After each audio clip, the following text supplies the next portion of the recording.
अस्सलाम वालेकुम।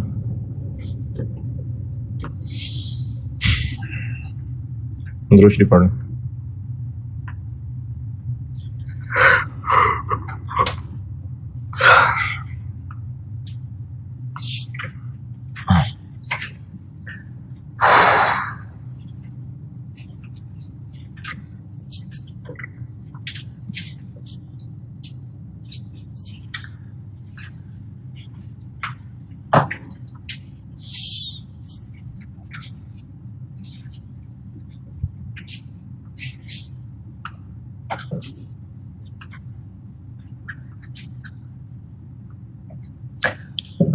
कल एंड कहाँ किया था? हाँ, 3 किया था। फिर चैप्टर में आए पेज 7 पे। चैप्टर में page 7।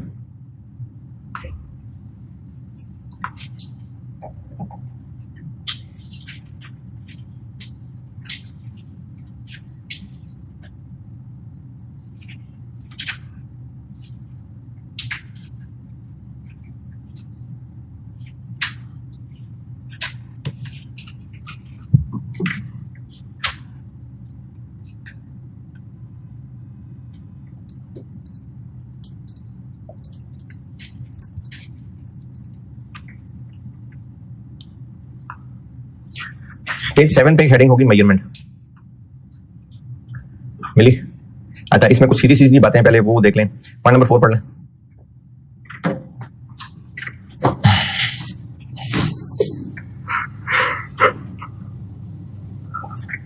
Deferred tax assets, deferred tax liabilities, इसमें डिस्काउंटिंग का सोचना भी नहीं है। अच्छा, सोच आ रही भी क्यों थी? क्योंकि ये नॉन करंट लायबिलिटी और नॉन करंट एसेट है, तो कौन सोच सकती थी कि डिस्काउंट करना है, तो उसका डिस्काउंटिंग से कोई ताल्लुक नहीं। पॉइंट 2 समझाता हूं पहले। डेफर्ड टैक्स से पहले करंट टैक्स कैलकुलेट होता, और पाकिस्तान में तो स्ट्रेट टैक्स का रेट है कंपनी का, लेकिन हो सकता है किसी मुल्क में ऐसा होता हो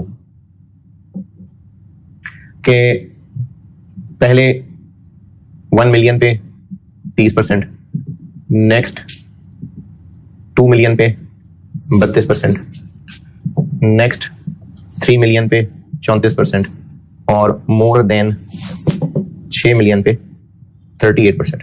हो सकता है किसी मुल्क में इस तरह के स्लैब रेट्स हों, जैसे यहां वो सैलरी तबके पे होते हैं। डेफर्ड टैक्स करंट टैक्स के बाद कैलकुलेट होता है। तो अगर डेफर्ड टैक्स कैलकुलेट करना है, जैसे कल कर रहे थे, और पीपीई की कैरिंग अमाउंट 400 है, टैक्स बेस इसकी 320 है, अब ये डिफरेंस आ गया 80, इस पे कौन सा टैक्स रेट लगेगा? 30, 32, 34, 38 कौन सा? अगर टैक्स प्रॉफिट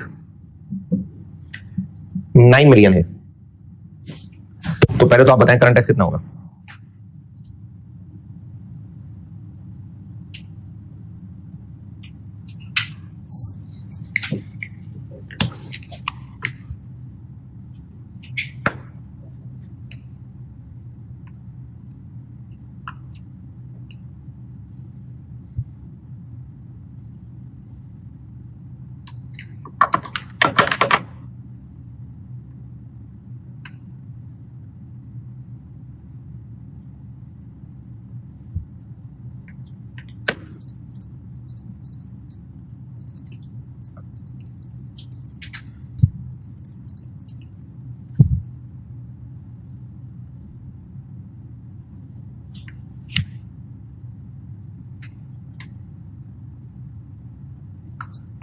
जी कितनी बनी? 1 मिलियन पे 0.3, अगले 2 मिलियन पे 0.64, अगले 3 मिलियन पे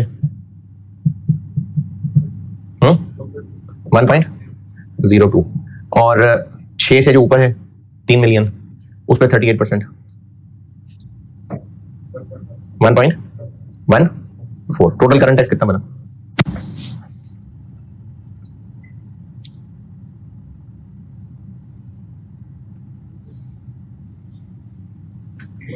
जी 3.1, इसको से डिवाइड कर,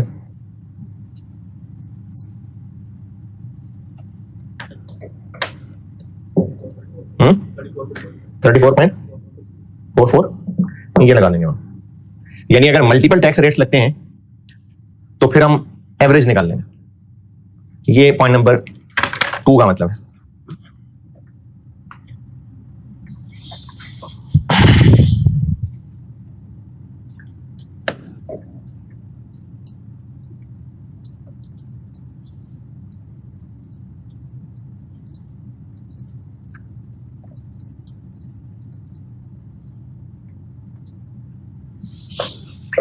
पॉइंट नंबर 1 समझाता हूं।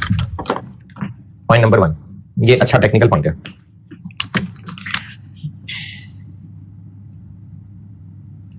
मैं मेजरमेंट का पॉइंट 1 समझा रहा हूं। ये मैं उसकी एग्जांपल दे रहा हूं।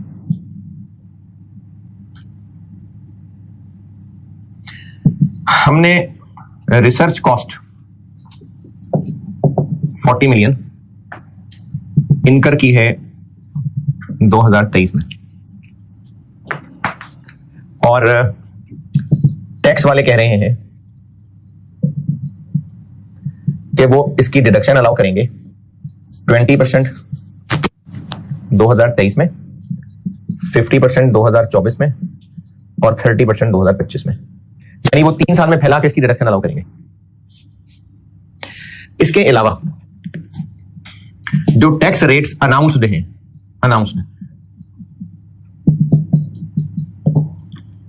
पाकिस्तान में ऐसे नहीं होता, लेकिन हो सकता है किसी मुल्क में होता हो कि अगले ईयर्स के रेट्स भी अभी से अनाउंस्ड हैं। 2023 में अनाउंस्ड है कि 2023 का टैक्स रेट 30% है, 2024 का टैक्स रेट 35% है और 2025 का टैक्स रेट 38% है। ये पहले से अनाउंस्ड है, और अगली बार टैक्स रेट्स अनाउंस होंगे 2026 में जाके, फिर 2029 में जाके, फिर 2032 में जाके। तो 3-3 साल का गवर्नमेंट टैक्स रेट्स अनाउंस कर रही है। हम 2023 के एंड पे खड़े हैं। डेफर्ड टैक्स कैलकुलेट करने लगे। इस मिसाल में asset liability, deferred tax calculate करना है तो उसकी एसेट लायबिलिटी होनी चाहिए। तो इस मिसाल में एसेट लायबिलिटी क्या है? रिसर्च कॉस्ट है। रिसर्च कॉस्ट हमारा एसेट है। 2023 में खड़े हैं, इसकी कैरिंग अमाउंट कितनी?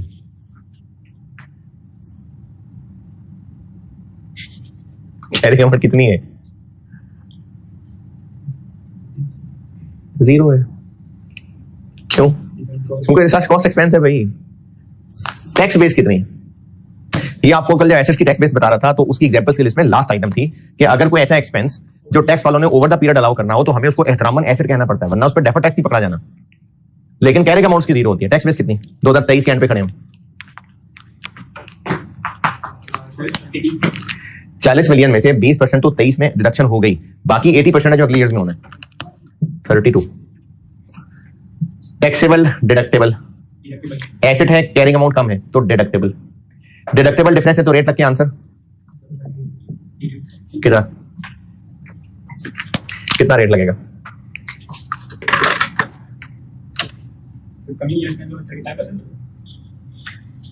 32 मिलियन पे। ये रेट्स अभी से अनाउंस है, ये अंदाजे नहीं है, ये 2023 में अभी से अनाउंस है। 2023 का एप्लीकेबल रेट ये है, 24 का ये है, 25 का ये है। 2026 में जाके दोबारा टैक्स रेट्स अनाउंस होंगे। 32 मिलियन पे 35 लगेगा कि 30 लगेगा? 30 लगेगा कि 35 लगेगा? ये अनाउंस है, फ्यूचर के रेट्स अनाउंस है, तो पूरा 35 या 30। अच्छा, इस पे डेफर्ड टैक्स एसेट बन क्यों रहा है?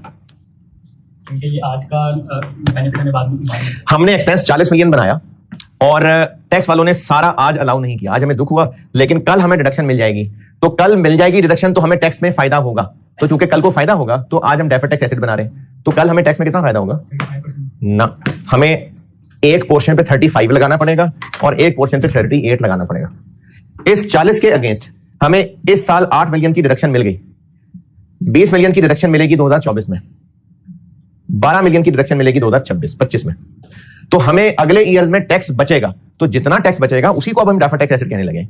इस 20 मिलियन पे 35% बचेगा और इस 12 मिलियन पे 38% बचेगा। तो जो डीटीए कैलकुलेट होगा वो कैलकुलेट होगा ऐसे, 20 मिलियन पे 35% और 12 मिलियन पे 38%। 7 और 4.6 और अगर 24-25 के कोई रेट्स अनाउंस ना होते, बस 30% ही होता, तो फिर 30 ही लगता। मेजरमेंट का पहला पॉइंट पढ़ लें।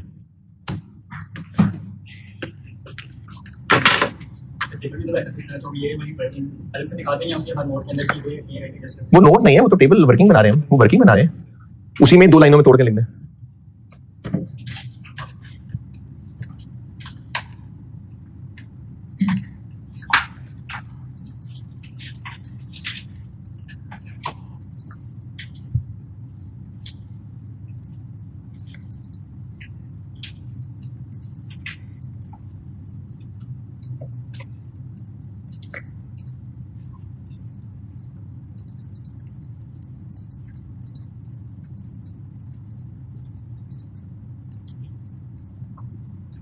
मेजरमेंट का पॉइंट 1,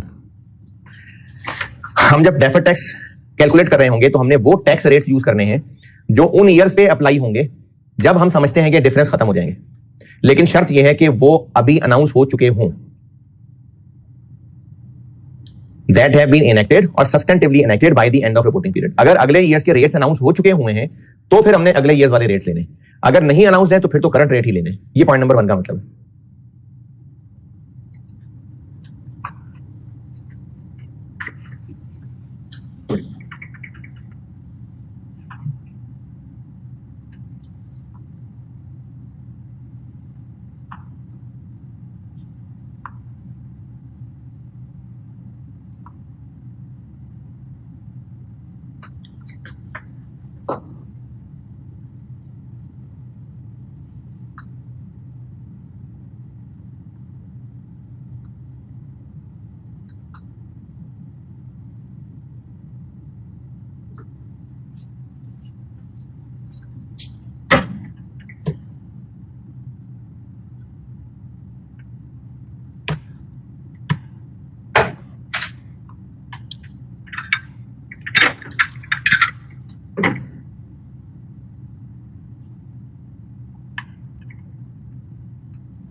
जी पॉइंट 1। अच्छा पॉइंट 3 समझाता हूं। पीपीई पे ये डिफरेंस क्यों आ रहा है? डेप्रिसिएशन की वजह से। ये ना डेफर्ड टैक्स लायबिलिटी बनाएंगे कि डेफर्ड टैक्स लायबिलिटी क्यों बनाएंगे?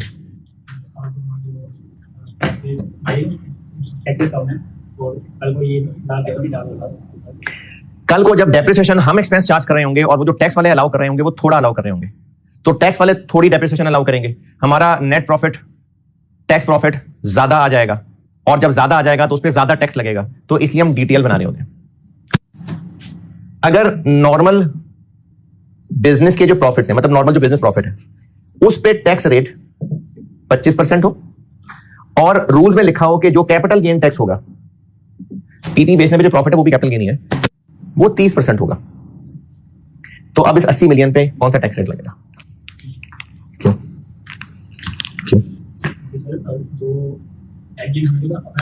नहीं, क्यों बेचना है? डेप्रिशिएट करना है, इस्तेमाल करना है, बेचना थोड़ी बैठे, तो 0 रह गया होगा। वो भी जीरो हो गया होगा ओवर द पीरियड डेप्रिशिएट हो गए। ये दो टैक्स रेट्स का फर्क समझ आया क्या कहना। डीटीएल बनाते हुए 80 मिलियन पे कौन सा टैक्स रेट लगेगा, देखना पड़ेगा कि हमारा इरादा क्या है। अगर हमारा इरादा ये है कि हमने इसको फिलहाल बेचना नहीं है, इसको एंड लाइफ तक इस्तेमाल ही करना है, तो फिर जब एंड लाइफ तक इस्तेमाल ही करना है तो हमने टोटल ओवर द पीरियड 400 की डेप्रिसिएशन चार्ज करनी है। टैक्स वालों ने ओवर द पीरियड 320 की डेप्रिसिएशन अलाउ करनी है, और इस डिफरेंस की वजह से हमारा नॉर्मल बिजनेस प्रॉफिट ज्यादा आ जाएगा, तो 25% लगा करेगा, इसलिए डीटीएल 25 पे बनेगा। लेकिन अगर हम प्लान कर चुके हैं कि इसको बेचना है, हाँ IFRS 5 की शर्तें पूरी नहीं हो पा रही, इसलिए स्टिल ये पीपीई है। अगर IFRS 5 की शर्तें पूरी हो गई होती तो फिर ये non current asset held for sale हो गया होता। कंडीशंस पूरी नहीं हो रही, इसलिए स्टिल पीपीई है, लेकिन प्लान हमारा इसको बेचने का ही है। तो फिर जब कल को इसको बेचेंगे और जल्दी बेच देंगे तो हम प्रॉफिट कैसे कैलकुलेट करेंगे, गेन ऑन डिस्पोजल, जितने का बेचेंगे उसमें से 400 माइनस करेंगे। जबकि टैक्स वाले गेन ऑन डिस्पोजल कैसे निकालेंगे, वो तो 320 माइनस करेंगे, तो टैक्स कैपिटल गेन उसके ऊपर फिर ये लगेगा कि ये लगेगा। तो अगर किसी डिफरेंस में हम डेफर टैक्स लगाने लगे हैं और हमें उस एसेट से रिलेटेड एक से ज्यादा पॉसिबल एक्शंस और उन एक्शंस का अलग टैक्स रेट अवेलेबल है, तो हम कौन सा वाला टैक्स रेट लेंगे जो हमारा बेस्ट अंदाजा है कि हम ये एक्शन लेंगे। तो अगर इसको बेचने का इरादा है तो हम 80 मिलियन पे 30 लगाएंगे, और अगर यूज करने का इरादा है तो 80 मिलियन पे 25 लगाएंगे। ये पॉइंट नंबर 3 का मतलब है। और ये चीज एग्जाम में टेस्ट हो जाया करती है, इन्वेस्टमेंट इक्विटी मेथड वाली, एक दो दफा टेस्ट हो चुकी हुई है, तो उसमें ये बात टेस्ट हो जाती होती है, लास्ट टाइम भी हुई है।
हाँ जी, पॉइंट 3।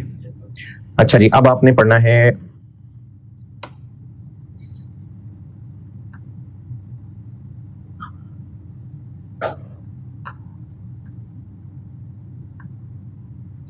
बस फिलहाल मेजरमेंट पे ये पॉइंट्स थे। अब कराता हूं सवाल, आप पढ़िए प्रैक्टिस क्वेश्चन।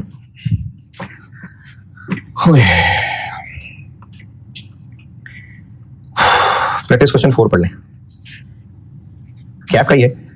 अभी आज मैं कैफ की चीजें रिवाइज करा दूं तो फिर कल परसों इंशाल्लाह C5 पे हाथ डालेंगे।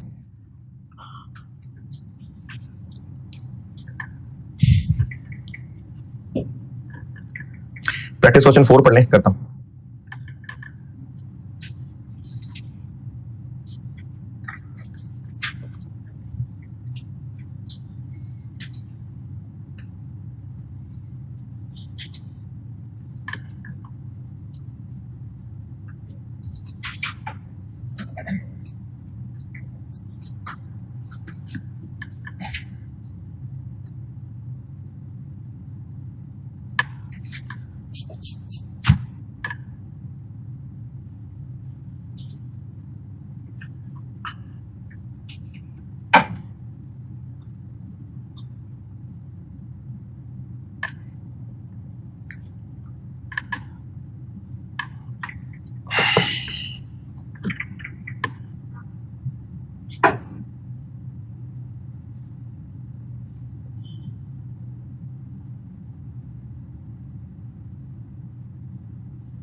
जी पढ़ ले तो मैं सॉल्व करूं। रिक्वायर्ड क्या है? साल के एंड पे डेफर्ड टैक्स एसेट या डेफर्ड टैक्स लायबिलिटी कैलकुलेट करनी है, यानी सारे एसेट्स लायबिलिटीज ढूंढ के लिखने हैं।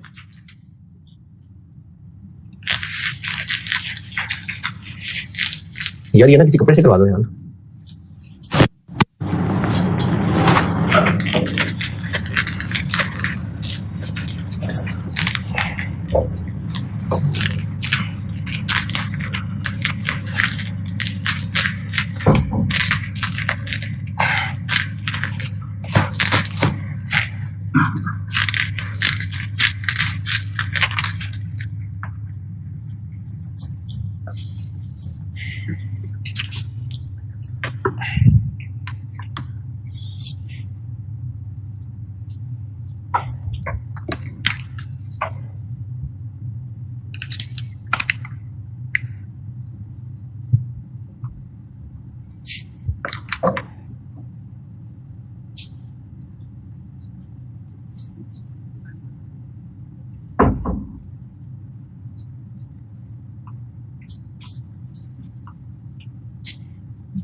चल कर दे यार, अब कर दिया तो तुम्हारा दोस्त है। चल कोई बात नहीं।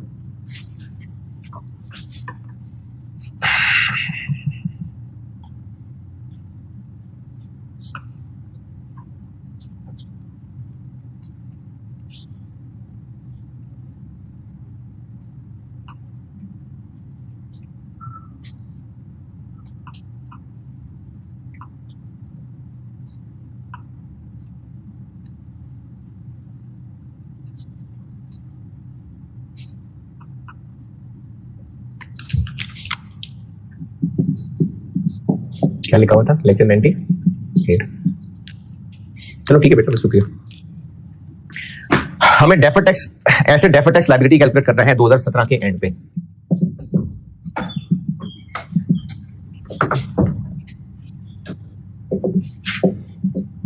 का deferred tax, carrying amount, tax base, difference, tax rate और डीटीएल या डीटीए।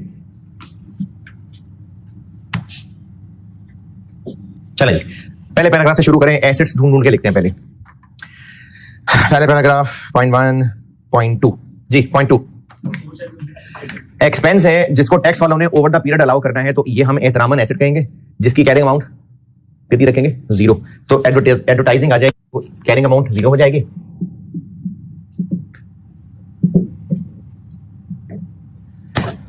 और टैक्स बेस क्या होगी? जो अगले ईयर्स में अलाउ होगी। तो इस टोटल 15 मिलियन में से 2017 में कितना अलाउ हो गया? तो बाकी रहे 4 साल। 15 मिलियन में से 4/5, टैक्स बेस हो गई 12। अगला asset point number 3, trade and other payables. ये पेएबल है। Point number 4, other receivables. Point number 4, other receivables 17 million है, जिनमें एक डिविडेंड रिसीवेबल भी है। तो जब वो अलग बता रहा है तो हम अलग लिख लेते हैं। अदर रिसीवेबल्स अलग कर लेते हैं और डिविडेंड रिसीवेबल अलग कर लेते हैं। डिविडेंड रिसीवेबल की कैरिंग अमाउंट कितनी है? और ये 17 में शामिल है, तो फिर ये अलग कर लेते हैं। क्या कहा है इनके बारे में?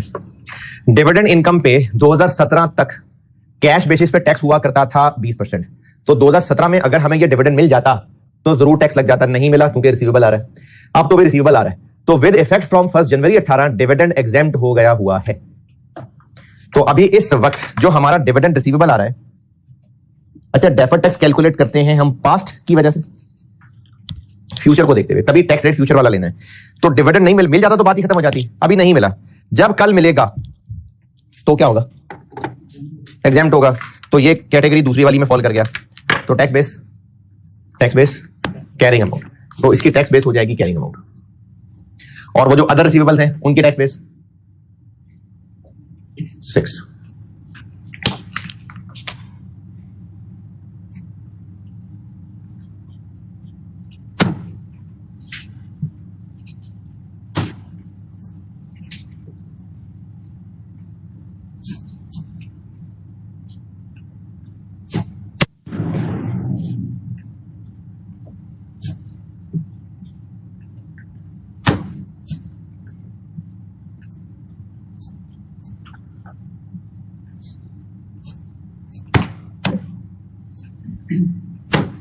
चलिए जी आगे, डिविडेंड रिसीवेबल से आगे एसेट। पॉइंट नंबर 5, हमने 40 मिलियन फिक्स डिपॉजिट में इन्वेस्ट किया था उस पे। अच्छा ये 40 भी हमारा एसेट ही है, लेकिन ये तो हमने पैसा रखवाया है, कल को वापस आ जाएगा, तो इससे जब पैसा वापस आएगा तो उस पर टैक्स लगेगा। तो इस 40 मिलियन की टैक्स बेस कैरिंग अमाउंट, तो इसको बेशक लिखे ही ना। अगली बात, इंटरेस्ट इस पे हमें मिलेगा बाद में। तो जब बाद में मिलेगा तो जो इंटरेस्ट अब तक बन चुका वो हमारा रिसीवेबल बन गया। टैक्स वाले कहते हैं कि अगर 2017 में मिल जाता तो 10% टैक्स लगाते, अब अगर 2018 में मिलेगा तो 15% टैक्स रेट लगाएंगे। तो हमारे पास अभी इस वक्त इंटरेस्ट रिसीवेबल कितना बन चुका हुआ है। अच्छा वैसे तो इंटरेस्ट रिसीवेबल नहीं दिखाते, हम तो एमोर्टाइज कॉस्ट पे रखा करते हैं, लेकिन अभी आसानी के लिए सिर्फ इंटरेस्ट पोर्शन ही ले लेते हैं। अभी इस 40 मिलियन पे कितने परसेंट, कितने महीने हम कितना इंटरेस्ट अर्न कर चुके हैं, 3। टैक्स वालों ने इस पे टैक्स लगाना है कैश बेसिस पे, तो टैक्स बेस 0, और बाकियों पे तो नॉर्मल रेट लगेगा। इसका चूंकि अभी लिखा है तो भूल ना जाए कहीं, अभी ही टैक्स रेट लिख लेते हैं 15 या 10। अभी से अनाउंस्ड है 2018 वाला रेट, तो जब कल को कैश मिलेगा तो उस पे लगेगा ही 15, तो इसलिए 15।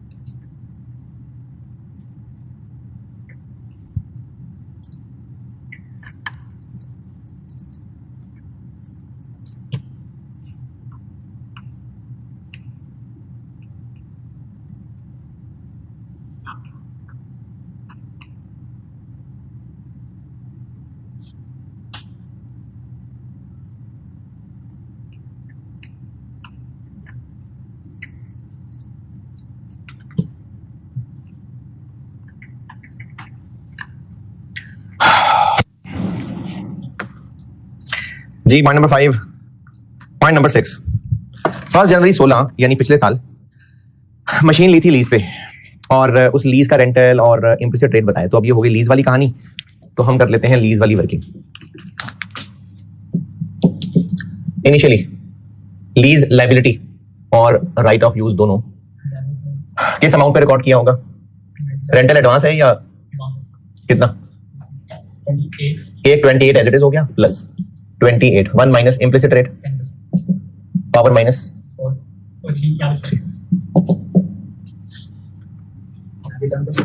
97.63।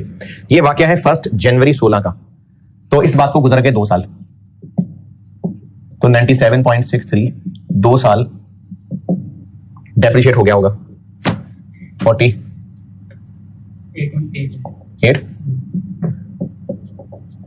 ये हो गई राइट ऑफ यूज की कैरिंग अमाउंट। और लीज लायबिलिटी के लिए बल्कि वही सीधा वाले बना देता हूं जो पिछले 2 दफा से सिखा रहा हूं। 1 जनवरी 16 इनिशियली 97.63, 1 जनवरी 16 को मिल गया कैश 28, बाकी रह गया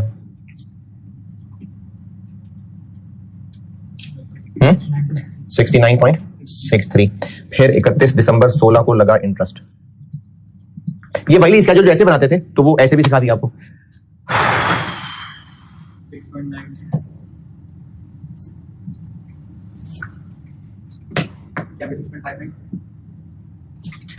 1 जनवरी 17 को मिल गया कैश 28, बाकी रह गया 48.59, और 31 दिसंबर 17 को लग गया interest 4.86,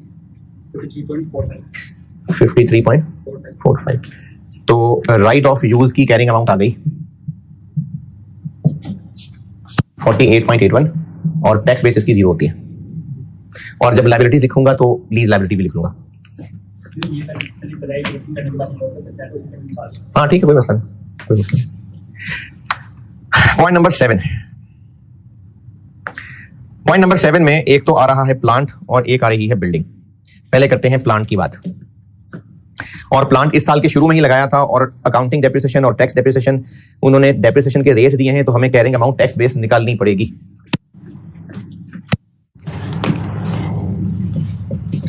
plant carrying amount tax base. कितने का प्लांट खरीदा?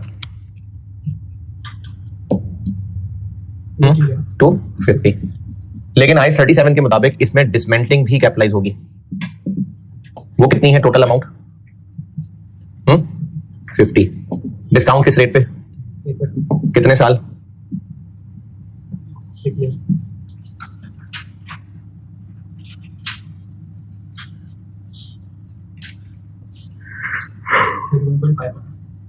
30। टैक्स पर्पसेस के लिए ये कोई चीज नहीं है। वो कहते हैं जब डिसमेंटल करोगे तो फिर आ जाना क्लेम देने। ये बात अंग्रेजी में लिखी हुई है। टैक्स वाले इसकी डिडक्शन कब अलाउ करेंगे? तो इसका मतलब है टैक्स वाले प्लांट की कैलकुलेशन में इसको कोई लिफ्ट नहीं करा रहे। तो टैक्स पर्पसेस के लिए कॉस्ट 250 ही है, अकाउंटिंग पर्पसेस के लिए 281.51 है। अकाउंटिंग डेप्रिसिएशन कितनी है? अकाउंटिंग डेप्रिसिएशन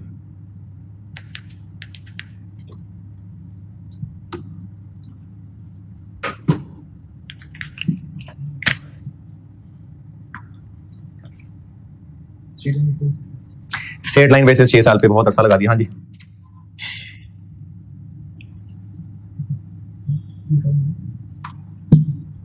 कितना?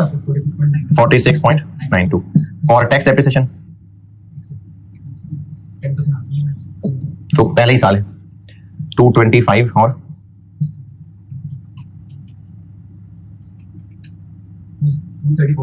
234.59। हमें इस पॉइंट से एक तो प्लांट मिल रहा है और हमें इसी पॉइंट में डिसमेंटलिंग की प्रोविजन भी नजर आ रही है। इसकी कैरिंग अमाउंट इनिशियली कितने के रिकॉर्ड की, फिर साल गुजरा तो इस पे इंटरेस्ट 2 पॉइंट, पहला ही साल है इसलिए 1 साल का इंटरेस्ट। इस पॉइंट से प्लांट और प्रोविजन फॉर डिसमेंटलिंग ये दो चीजों की कैरिंग अमाउंट और टैक्स बेस निकले। और उसकी टैक्स बेस कितनी? प्रोविजन है 0।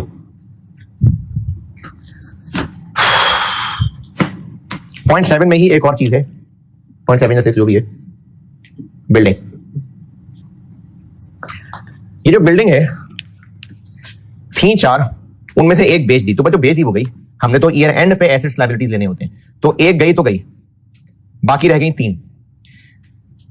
ये जो 3 बिल्डिंग्स थी ये 100 मिलियन ईच की थी। और कब खरीदी थी? 1 जनवरी 13, 14, 15, 16, 17, 5 साल जिंदगी के इन्होंने गुजार लिए हुए थे। तो अब वो 5 साल गुजरने के बाद उन 3 बिल्डिंग्स की कैरिंग अमाउंट भी डायरेक्टली निकाल सकते हैं और टैक्स बेस भी डायरेक्टली निकाल सकते हैं। एक बिल्डिंग कितने की? 3 बिल्डिंग्स हो गई 300।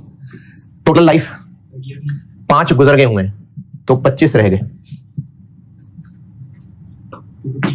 ये हो गई इन 3 बिल्डिंग्स की कैरिंग अमाउंट। और tax base reducing balance method पे हर साल 10% डेप्रिशिएट हो रहा है, तो 5 साल गुजरने के बाद इतना रह गया होगा, 10% कम होता जा रहा है।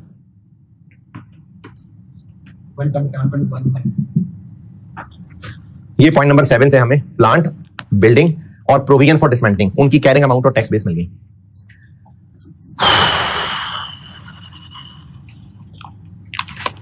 प्लांट वर्किंग 2, प्लांट की कैरिंग अमाउंट हो गई 23459 और टैक्स बेस 225।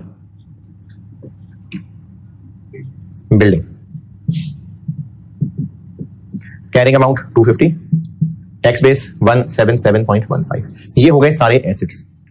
अब आते हैं लायबिलिटीज पे। 2 यहां नजर आ रही हैं, वो लिख लेते हैं। एक है लीज लायबिलिटी 53.45, टैक्स बेस इसकी 0 होती है। और एक है प्रोविजन फॉर डिसमेंटलिंग, इसकी कैरिंग अमाउंट है 34.03, टैक्स बेस इसकी 0 होती है। और सवाल में वापस ऊपर चलते हैं, शायद कोई लायबिलिटीज हो जो मिस कर गए हो। तो point number 1, point 2, point 3, trade and other payables. इसमें एक अनअर्न्ड कमीशन भी आ रही है, तो जो अनअर्न्ड कमीशन है उसको अलग लिख लेते हैं, पेएबल्स को अलग लिख लेते हैं।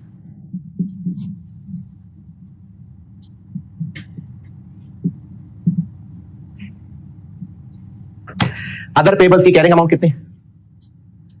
इसमें 10 शामिल नहीं है, निकाल दिया 30 और ये है 10। अदर पेएबल्स की टैक्स बेस 25। अनअर्न्ड यानी एडवांस इनकम। कमीशन टैक्सेबल होती है एक्रूअल बेसिस पे, तो फिर इसकी टैक्स बेस भी 10 ही होगी। बस ये था सवाल। एसेट्स में carrying amount minus tax base,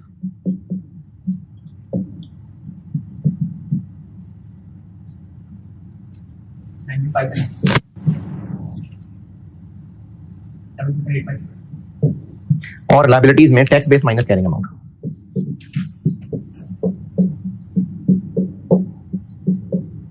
इस पे 15% था और बाकी सब पे नॉर्मल वाला टैक्स रेट कितना 30%।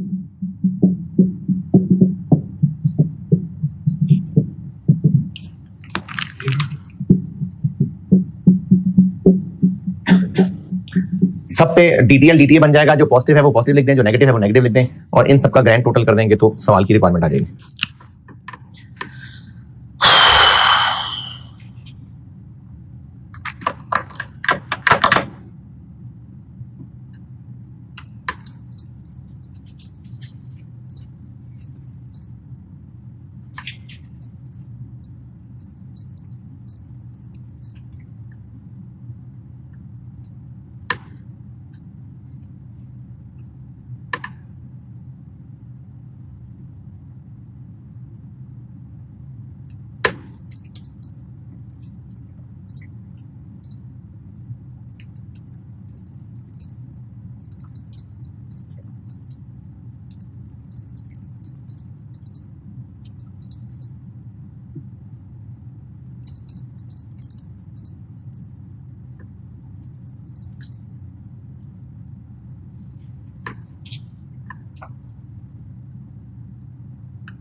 जी इस सवाल में बताएं, कुछ पूछना हो तो।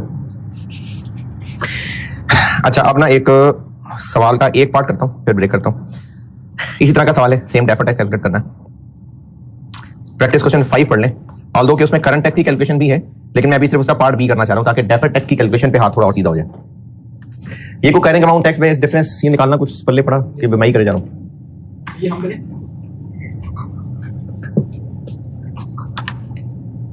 पहली चीज की कैरिंग अमाउंट नहीं निकली, एडवर्टाइजिंग की कैरिंग अमाउंट तक तो बोली नहीं थी आवाम ने। प्रैक्टिस क्वेश्चन 5 पढ़ लें, मैं कर देता हूं।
जी इसमें फालतू चीजें इसलिए हैं क्योंकि पार्ट ए है 11 नंबर का, मैं इसमें से सिर्फ पार्ट बी करूंगा सॉल्व।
दो 2018 30 जून ईयर एंड है और पार्ट बी कर रहा हूं solve. Practice question 5 2018 carrying amount, tax base, difference, tax rate, DTL और डीटीए।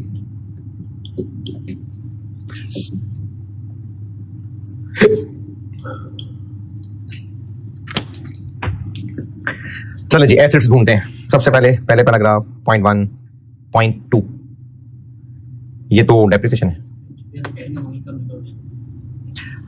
इससे इतना जरूर पता चल रहा है कि पीपीई है, तो चलो देखते हैं पीपी की कोशिश कर लेंगे। कुछ पीपी है इतना पता चल रहा है।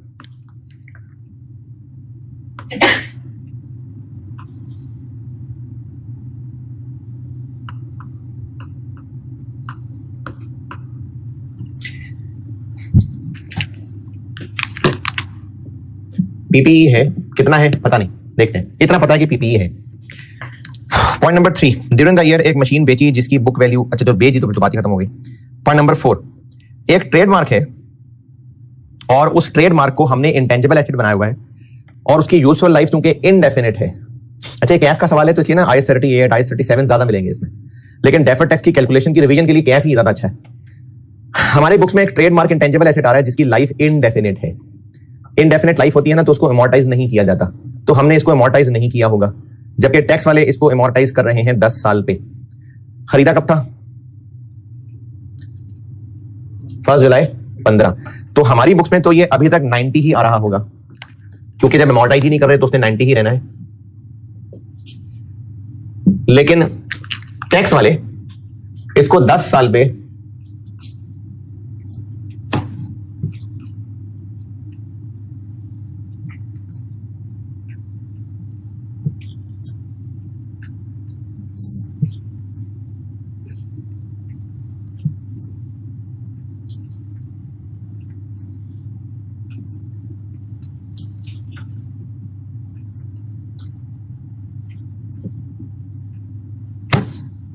टैक्स वाले इसको 10 साल पे अमोर्टाइज कर रहे हैं। और कब शुरू हुई होगी कहानी? 1 जुलाई 15, तो 30 जून 16, 30 जून 17, 30 जून 18, 3 साल गुजर गए हुए हैं। तो ये जो 90 मिलियन वाला एसेट है ये 7 साल जिंदगी के रह गए होंगे, 63। और कोई asset? Point number 4, point number 5, point number 5 में है वारंटी प्रोविजन, IS 37 लायबिलिटी है। पॉइंट नंबर 6 ये क्या है? ये वो है एहतरामन एसेट वाला, जो है तो एक्सपेंस, लेकिन टैक्स वाले इसको 5 साल पे फैला के अलाउ कर रहे हैं, तो हमें इसको एहतरामन एसेट मानना पड़ेगा, जिसकी कैरिंग अमाउंट रखनी होगी 0।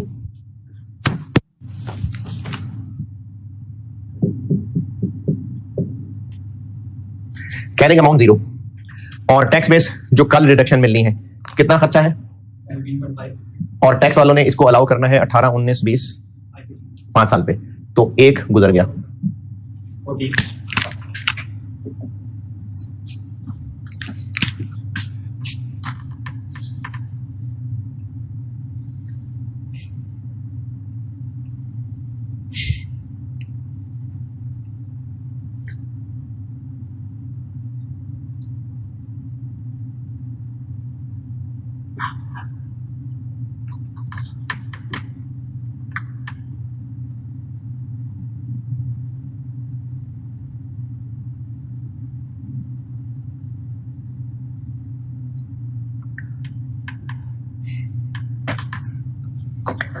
और कोई asset? Point number 7, expenses include accruals, तो ये एक्रूड एक्सपेंसेस आ गए liability. Point number 8, other income includes commission receivable, dividend receivable.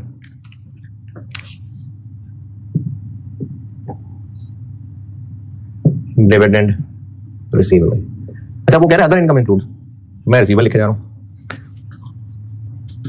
तो कह रहे हैं अदर इनकम इंक्लूड्स, तो हमने रिसीवेबल लिख दिए। अब वो रिसीवेबल कह रहा है तो फिर यकीनन ये हुआ होगा कि हमने रिसीवेबल बना के इनकम बनाई होगी, तो इसलिए वो बात शुरू अदर इनकम से कर रहा है, वरना ये रिसीवेबल ही है। 12 और 35, इनकी टैक्सेशन के बारे में क्या हुक्म है? 30 जून 18 तक तो ये 30% पे कैश बेसिस पे ही टैक्स होते थे, तो वो तो गुजर गई बात। अब 1 जुलाई 18 से ऑनवर्ड्स जो कमीशन है वो एग्जेम्प्ट हो गई हुई है, और जो डिविडेंड है उस पर 10% लगा करेगा। तो हम 30 जून 18 पे खड़े हैं, जब कल को कमीशन का कैश मिलेगा तो उस पर टैक्स का क्या होगा? एग्जेम्प्ट, तो टैक्स बेस कैरिंग अमाउंट बराबर, और डिविडेंड कैश बेसिस पे है तो टैक्स बेस 0 है। और अभी ही लिख लेते हैं, बाद में रेट भूल जाएगा, टैक्स रेट लगेगा 10%।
जी 0.8 तक। पॉइंट नंबर 9 में एडवांस रेंट लायबिलिटी आ गई। बस अब हमने जो पीपी छोड़ा था उस पे आते हैं। इसमें जो पॉइंट टेस्ट हुआ है ना, ये इनफैक्ट सीफैप में ही हुआ था पहली दफा, उसके बाद कैफ में टेस्ट होने लग गया, तो ये सीफैप ही में टेस्ट हुई थी चीज कराने मैंने वो सवाल। इस सवाल के डाटा पे आता हूं, पहले एक डिफरेंट डाटा से एक बात समझाता हूं।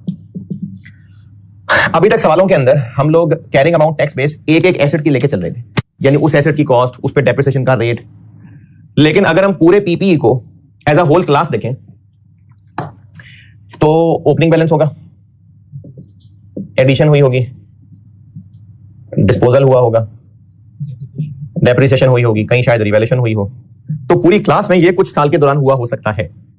और फिर क्लोजिंग बैलेंस, ये मैं सारी खुद से फिगर अज्यूम करके बस एक बात समझाना चाह रहा हूं। ओपनिंग था 400 मिलियन, ये था 310 मिलियन। एडिशन हुई इस साल एसेट्स की 50, टैक्स पर्पसेस के लिए उसकी कॉस्ट 45 ली गई, क्योंकि जो 5 हमने कैपिटलाइज किया था, हो सकता है उसकी रजिस्ट्रेशन पे टैक्स वालों ने उसको एक्सपेंस मान लिया। फिर जो डिस्पोजल, यानी जो एसेट इस साल बिका, उसकी अकाउंटिंग के मुताबिक बुक वैल्यू थी 25 और टैक्स के मुताबिक उसकी बुक वैल्यू थी 17। डेप्रिसिएशन इस साल जो चार्ज हुई वो हुई 21 अकाउंटिंग में और 28 टैक्स में। रिवैल्यूएशन कोई नहीं हुई। क्लोजिंग बैलेंस देखिएगा,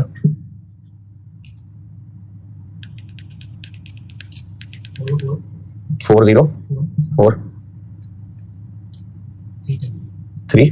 ओए ये तो नहीं खड़ी रहेगी बात, तो 30 और 24 या ज्यादा कर लेते हैं, 70 और 64। चले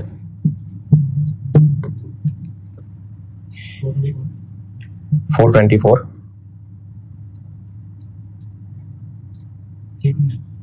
329। पिछले साल जब डेफर्ड टैक्स कैलकुलेट किया होगा तो पिछले साल कैरिंग अमाउंट टैक्स बेस में डिफरेंस कितना था? 90। इस साल क्लोज करने लगेंगे तो डिफरेंस कितना होगा? 95। अगर हम इन सारी लाइनों में एक एक करके डिफरेंस ले लें और पीपीई पे डिफरेंस लेते होते हैं carrying amount minus tax base, तो this minus this 90, this minus this 6, this minus this positive negative, this minus this positive 7, positive, this minus this minus 21, minus minus 28 plus 7, यहां से नीचे आए, क्यों आ गया ये? क्योंकि हमने इस क्लोजिंग का डिफरेंस लेने की बजाय सब के डिफरेंस लिए और उस डिफरेंस का क्लोजिंग निकाल लिए। तो हमें डेफर्ड टैक्स की कैलकुलेशन के लिए 95 चाहिए या 424 और 329, यानी हमारा डेफर्ड टैक्स कैलकुलेशन में ये दोनों निकालना मकसद है, 95 निकालना मकसद है, 95 निकालना मकसद है। इस सवाल में आपको ये तो बता दिया कि डेप्रिसिएशन, अकाउंटिंग और टैक्स में फर्क कितना है, जो एसेट बेचा उसकी अकाउंटिंग और टैक्स की बुक वैल्यू में फर्क कितना है, लेकिन आपको कहीं भी क्लोजिंग या ओपनिंग बैलेंस नहीं बताया। और लास्ट में जो टेबल दिया है वो क्या है? पिछले साल का जो डेफर्ड टैक्स लायबिलिटी कैलकुलेट की गई थी उसका ब्रेकअप दिया हुआ। पिछले, अब मैं इस सवाल की वर्किंग कर रहा हूं, ये तो मैंने आपको फिगर से समझाया है, अब मैं इस सवाल की वर्किंग करता हूं। Working 1, opening, addition, depreciation, disposal, closing. ये मैं इस सवाल की ऑफिशियली वर्किंग कर रहा हूं। ये जो बात मैंने समझाई है ना, वो अब मैं यहां सॉल्व करके दे रहा हूं। पिछले साल पीपीई से रिलेटेड ये फिगर बताइए, ये बताइए एंड पे जो टेबल है। पिछले साल जो डीटीएल था वो आपको आइटम बाय आइटम बताया हुआ है, कितना था, कैसे बना होगा, डिफरेंस पे टैक्स रेट लगाया होगा, कितने परसेंट टैक्स रेट था,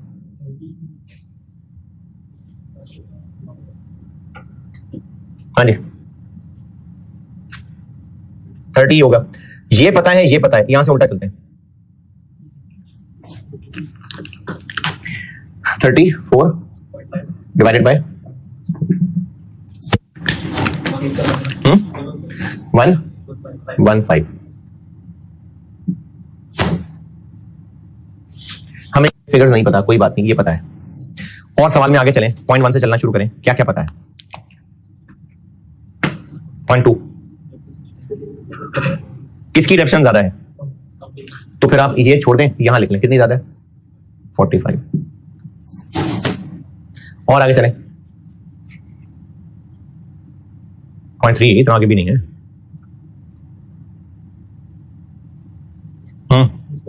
ड्यूरिंग द ईयर एक इक्विपमेंट बिका है और उस इक्विपमेंट की accounting book value tax WDV से ज्यादा है, को छोड़ दें, यहां लिख लें कितनी, 15। और अगर टैक्स बुक वैल्यू ज्यादा होती तो उसको छोड़ते, यहां लिख लेते। एडिशन के बारे में कुछ कहा नहीं। अब हमें ना ये फिगर भी नहीं पता, ये भी नहीं पता, तो डिफरेंस कैसे निकालें? तो हमें इनके डिफरेंसेस से ये क्लोजिंग डिफरेंस निकाला जा सकता है। This minus this, this minus this, this minus this. देखिए आपको ना मैंने इस मिसाल में दोनों फिगर्स बताई थी। अब दोनों फिगर्स बताने की बजाय अगर इनका डिफरेंस बता दें तो जो ज्यादा है उसमें लिख लें। अगर ये कहा होता कि 45 मिलियन टैक्स डेप्रिसिएशन ज्यादा है तो मैं अकाउंटिंग जीरो करके इसको 45 वहां लिख लेता। और ये ब्रैकेट क्यों लगाया? क्योंकि ब्रैकेट ही लगाना था इसको। अब हमारे पास मेन ये फिगर चाहिए थी, इसको टोटल करेंगे तो ये मिल जाएगा। ये हमें क्लोजिंग डिफरेंस मिल गया। तो हमें ना ये चाहिए ना ये चाहिए, हमें ये चाहिए।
जी पीपी वाली बात आई समझ।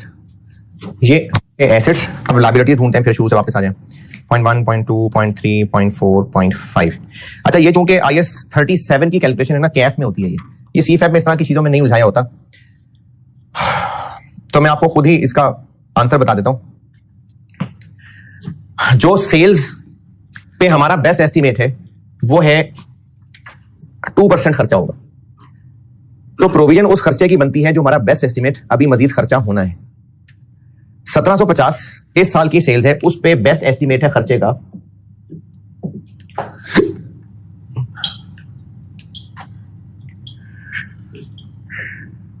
35। ये हमारा खर्चे का बेस्ट अंदाज है। इस साल असल में जो क्लेम आए वो 54 के थे, जिनमें से 38 पिछले साल से रिलेटेड थे, तो बाकी इस साल से रिलेटेड थे। हमारा बेस्ट अंदाजा है कि इस साल की सेल के क्लेम 35 होंगे, जिनमें से 16 ऑलरेडी आ चुके हुए हैं, तो बाकी 19 की प्रोविजन और बन जाएगी। ये चूंकि कैफ का टॉपिक है ना IAS 37, तो उसमें फिर इसकी टेस्टिंग है। CFAP में इस पे नहीं है बातें। 19 टैक्स बेसिस की 0 होती। और कोई लायबिलिटी 0.6, 0.7 एक्रूड एक्सपेंसेस हैं जिन पे टैक्स वालों ने कैश बेसिस पे अलाउ करनी है डिडक्शन। टैक्स बेस कितनी है इनकी?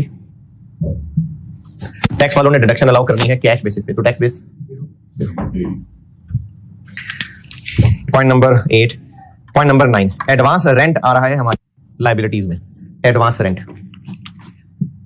कैरिंग अमाउंट, टैक्स वालों ने इस पे टैक्स कब लगाना है? कैश बेसिस पे, तो टैक्स बेस 0। एसेट है, carrying amount minus tax base, और लायबिलिटी है तो tax base minus carrying amount. Normal tax rate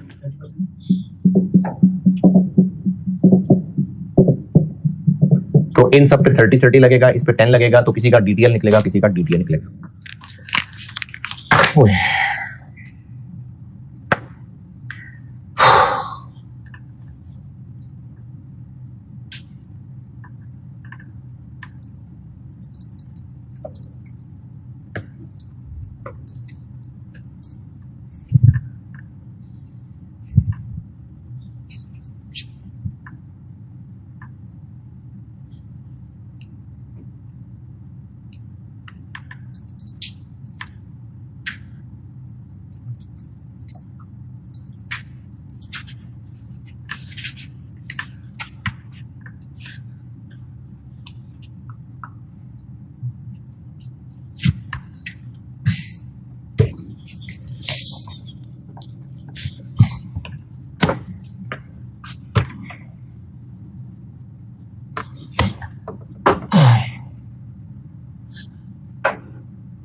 हाँ जी,